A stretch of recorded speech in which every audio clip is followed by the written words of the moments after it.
finally, kami na ni Raymond. Siguro naman, nababawasan na yung kakastress mo sa mga bagay-bagay dahil ngayon, official na kayo ni Raymond. Sana nga. Isipin ko na lang na motivation ang lahat na nangyari sa akin from Libby to Raymond na wala talaga makasira sa mga plano ko. Isa na lang talaga ang panira. Yun na nga, Kaz. Yun na nga yung sabihin ko sa'yo. Nandito na yung panira. +1. Yung Puji nandyan na. Okay. Eh, di ba pumayag ka na dito titira si Sir Dado?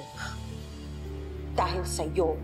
Kasi, Kaz, iniisip ko lang, ha, na magiging madali para sa'yo na paikutin yung bata, na mapasunod mo siya sa mga utos mo, kung pagbibigyan mo rin siya sa mga hiling niya.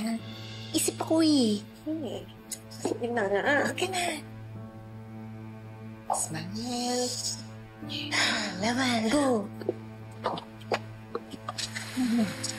Hi! Mama, salamat po pala ulit na pumayag kayo na dito po muna umuwi si tatay. Bina, hindi naman ako makikihati sa oras ni Princess eh. Alam ko na may lugar sa buhay niya. Amo, pansamantala lang naman to eh. Mga ilang araw o linggo hanggang sa maging okay ako. Good. I mean, good dahil masaya ako na nakalabas ka na ng ospital. Hindi na mag-aalala tong anak ko. Ikaw naman yung legal na magulang ni Princess eh. Hindi naman mababago eh. Ikaw naman ang makakasama yan hanggang sa tumanda siya eh. Nahihiya nga ako tumira dito eh. Pero kinapalan ko lang mukha ko. Okay nang yun na ka pa. Welcome ka sa pamamahay ko.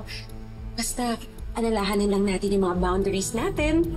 Hindi tayo magkakaproblema, no?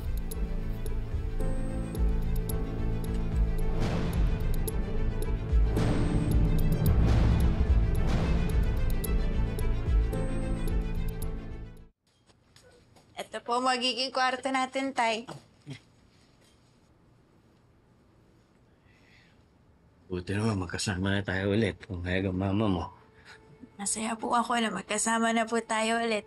Tulad ng dati. Basta hindi ko sasayangin ito pagkakataon na to. Susulitin ko na makasama ka.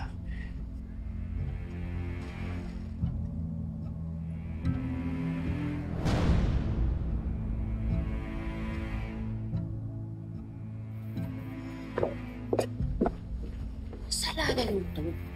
Finesure mo ko pagbigyan ng princess na yun, patirahin ang dado na yun dito. Sorry na, Kaz. Napasubong na lang din ako eh. Tsaka hindi lang naman ikaw yung umaacting na bait-baitan kay Princess. Siyempre, kailangan ako din. Kailangan good tita. Nakakainis ka. Basta kapag nabulilyaso lahat ng plano ko, kasalanan mo to, ikaw sisisihin ko. Ilu, paano naman masisira yung plano mo? Nakita mo ba yung tao? Ang hina-hina na nga niya. Mas malakas pa yung braso mo sa lalaki mo.